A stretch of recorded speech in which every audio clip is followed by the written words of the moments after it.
Stroke एक ऐसी बीमारी है जो मस्तिष्क की धमनियों को प्रभावित करती है और तब होती है जब मस्तिष्क में रक्त का प्रवाह किसी रुकावट या रक्त वाहिका के फटने के कारण बाधित हो जाता है।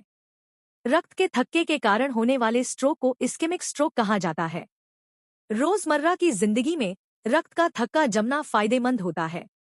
जब रक्तस्राव होता है तो प्लेटलेट्स तुरंत क्षतिग्रस्त रक्तवाहिका की ओर दौड़ पड़ते हैं और कार्रवाई के लिए तैयार हो जाते हैं। चोट वाली जगह पर पहुंचने के बाद प्लेटलेट्स में परिवर्तन होता है। सक्रिय प्लेटलेट्स ऑक्टोपस जैसे छोटे छोटे तंतु विकसित करते हैं और क्षतिग्रस्त क्षेत्र से चिपक जाते हैं। फिर ये तंतु आपस में बुनने लगते हैं, जिससे एक जाल जैसी संरचना बनती है जो रक्त कोशिकाओं को फंसा लेती है और अंततः एक थक्का बनाती है जो रक्तस्राव को रोक देता है। हालांकि स्ट्रोक के मामले में रक्त के थक्के खतरनाक होते हैं क्योंकि वे धमनियों को अवरुद्ध कर सकते हैं। इस्केमिक स्ट्रोक दो तरह से हो सकता है।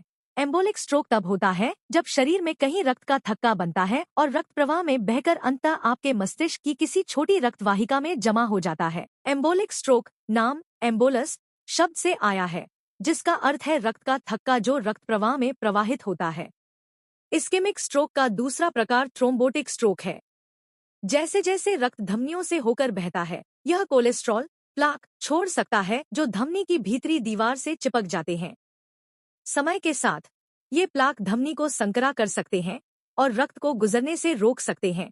थ्रोम्बोटिक स्ट्रोक नाम थ्रोम्बस शब्द से आया है, जिसका अर्थ है रक्तवाहिका में बनने वाला रक्त का थक्का। स्ट्रोक न केवल रुकावटों के कारण हो सकता है, बल्कि मस्तिष्क में रक्तवाहिका के फटने के कारण भी हो सकता है। इसे रक्तस्रावी स्ट्रोक कहा जाता है। इनका सबसे बड़ा जोखिम कारक उच्च रक्तचाप है। रक्तस्रावी स्ट्रोक को आमतौर पर स्ट्रोक का सबसे घातक प्रकार माना जाता है। स्ट्रोक से होने वाली मृत्यु दर प्रति वर्ष लगभग 50% होती है और इनमें से आधी मौतें पहले 2 दिनों के भीतर होती हैं। अगर आप जानना चाहते हैं कि स्ट्रोक के जोखिम को कम करने के लिए क्या करना चाहिए, तो कृपया रक्तचाप, कोलेस्ट्रॉल और धूम्रपान पर मेरे वीडियो की श्रृंखला देखें।